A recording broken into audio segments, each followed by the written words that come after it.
I'm Patricia Townsend. I recently joined East Boulder County United.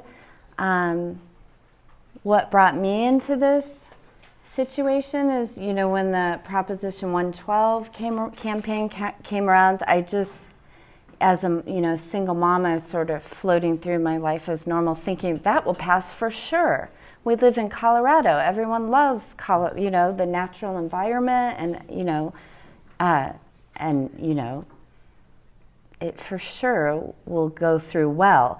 But when that didn't go through well, it was kind of a wake-up call for me. And so then, through different avenues, I came to find out about East Boulder County United. So I've only recently come into the fold there. But my mission today on this panel, I think, is to let you know more about our group and what we're working on. And, these three before me have laid out kind of the history of things that have come through the whole country with this fight to exert community rights to say no to the oil and gas industry. And so in East Boulder County United, we try many different methods to do that, and we've outlined them on a flyer that hopefully all of you picked up. And so I do want to go through this, but I think I want to start just by saying, my experience in EBCU is that it's like a beehive of activity. Once you get, bitten by this bug of standing up for your rights and you come into a group to find out what to do about it, you find out that, the fights are on many fronts. And there's the legal front, and there's the front of just, what's the word I want to say, like the what people are thinking in our community about it and what they're saying about it and what's happening in our legislatures and in all these different arenas. And so it's a really multi-front battle that we have to undertake, and we need your help on every level. And hopefully as you're sitting here in your seats, and getting kind of feeling the emotional impact in your own heart about how it feels, to have a lawyer and to have One Nation, representing, the history of where we've been and the blockades that we have toward going forward, then hopefully you will come and join us in this struggle and connect with us on one of these levels that I'll outline for you here. We wanted to put forth some demands of what we're looking at and focusing on now. So one is recognize the false hope of SB 181.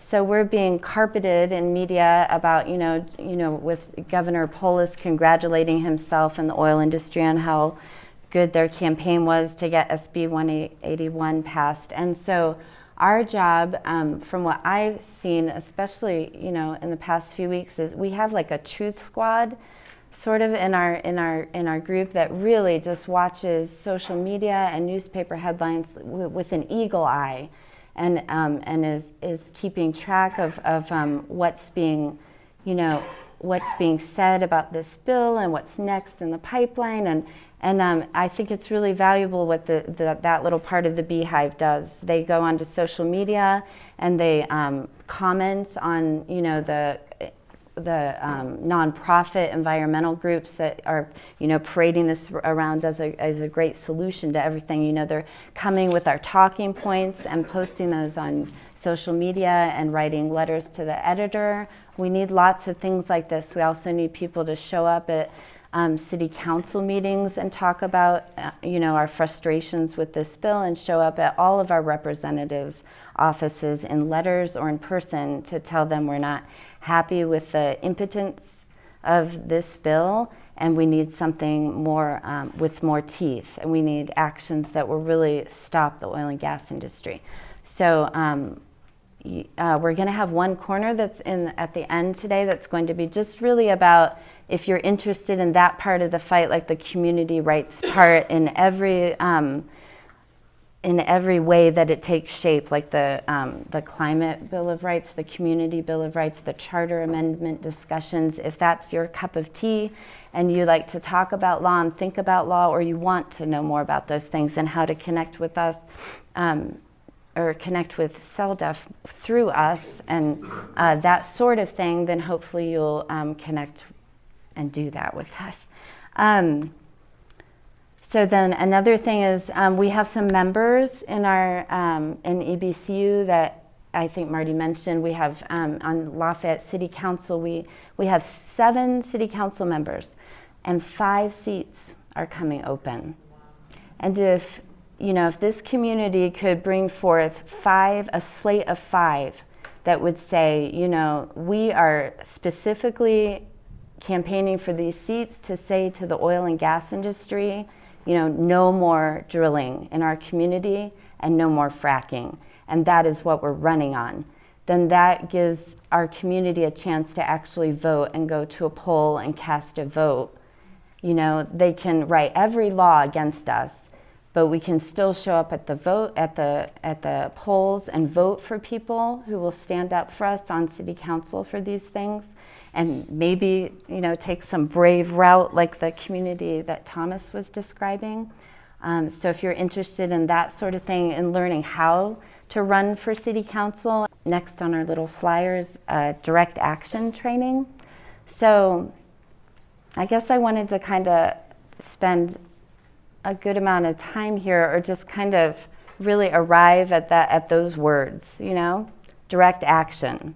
I think people who come to these talks probably want to do as much as you can, I would guess, to be helpful in this fight, but the words direct action might be a little intimidating or scary. And in EBCU, I think that you'll find that it's a beehive, and you can be directly addressing these issues in many different ways, and they're not all about chaining yourself to a bulldozer and things that intense. We've had no one in right, we haven't had that either. Chain yourself to a bulldozer, but should you want to, we will help you and teach you how.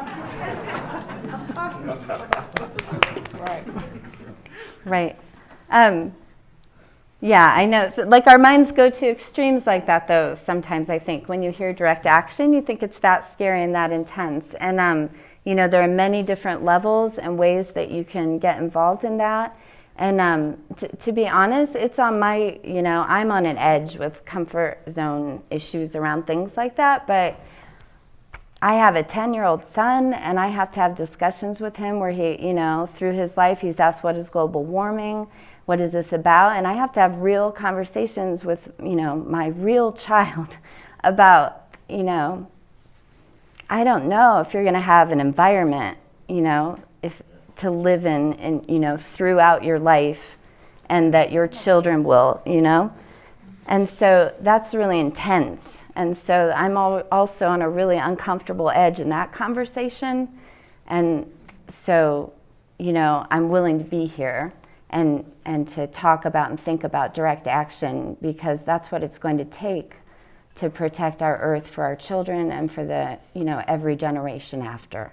So we are going to be organizing direct action trainings. So in these trainings, you would learn about, what the strategies are and how, how to make the best impact and, all the details like that. So we would love to see people come to these direct action trainings. So I would like to say. Good. Sorry, it's intense. I know. No, just like that. So one of the things that I would really like to share about with nonviolent direct action is it is a must. It is absolutely vital for us to take control back of our own environment, and that we need to do it with no fear. That's the reality that we are in. And it's no longer about bringing awareness to people. It's no longer, I was talking to this with Cliff on the way over. We are now at the state we're at Noah's Ark. You're either getting on the boat or you're getting off the boat or you're staying on the shore. But we're going to row without you now, because that's the state we are in with the climate. And so you have to go forward. And I much rather personally stand with 30 people that I trust than stand with 200 to 2,000 people that I don't know. So small groups can do it. Is it possible? Yes. Have I seen it done? Yes. Have I seen nonviolent direct action, civil disobedience work in shutting this down? Yes, I have. I have bear witnessed. I've been a part of it. I was not successful in Standing Rock, but I have been a part of it in other regions in the world. The other thing is they really like to do fear mongering. Like that's their target. They really like to prey on your fear. So when you look at like the Standing Rock documentaries, or you look at the Black Lives Matter documentaries or the Brown Beret documentaries, they show the violence. But you know, how many documentaries came out from Iowa No DAPL? Those were all white, upper middle class communities that were locking down the same day as us. How many documentaries came out on them? And then how many of them were, you know, victimized and brutalized by police brutality in Iowa? They were locking down the same day as us in Standing Rock. They were locking down to boulders. They were locking down and preventing ETP from trespassing onto their private land where eminent domain was used upon them by the government. So one of the things that I couldn't believe it. So during the day of the dog attacks, my homegirl in Iowa, her name is Heather. She's probably watching. I love you, lady. She's pure blonde, blue-eyed, and she sent me this video clip because the police didn't even take their phones away, and they're all like handcuffed, and they're on we call it the party bus, and there's like the Iowa crew all got arrested, and they still have their phones, and they're recording, and they're chanting all on the party bus, and we just got attacked by dogs. So I'm saying, with your white privilege, you can utilize it, and you can effectively utilize your white privilege, and you can stand up and stand in a space where I'm going to be victimized, where if I go out there and stand with you, they're going to target me. But it was great. It was great watching them throw down in Iowa, and that's one thing that no one ever talks about is Iowa and No DAPL of Standing Rock. We were standing in solidarity together, and we recognized right away, both camps, both resistance groups, we recognized right away that they were playing that race card on us. And we recognized right away that they were going to literally use violence against us and no violence against the Iowa crew because they were white. And they were going to play that card. And CBS, NBC, all of them did.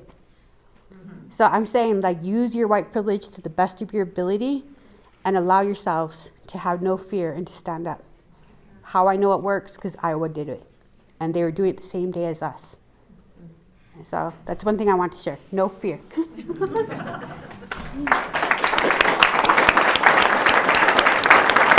Here's our narrative that I'll read to you now. Without fear. We have spoken clearly on the issue of oil and gas development, and it is resolved that we do not want drilling in Boulder County under any circumstance. It is a violation of the land, the health of our families, and the well-being of our communities and climate. Any attempt to forcefully move fracking into Boulder County is a violation of our fundamental rights. The laws that seek to remove us from protecting the land, the local environment, the climate, and our right to self-govern are in every way immoral and illegitimate. We have the right and obligation to protect the environment, our families, and our communities. All government officials and staff are being asked to side with the people in every capacity, refuse to administer the destruction of the land and its climate, and enforce the will of the community to protect ourselves from any intrusive industry that fails to recognize those fundamental rights. In the event that elected leadership fails to join with the people and the environment, we will protect Boulder County ourselves. Maybe I'd ask you to stand with me in that. Yeah, the pledge.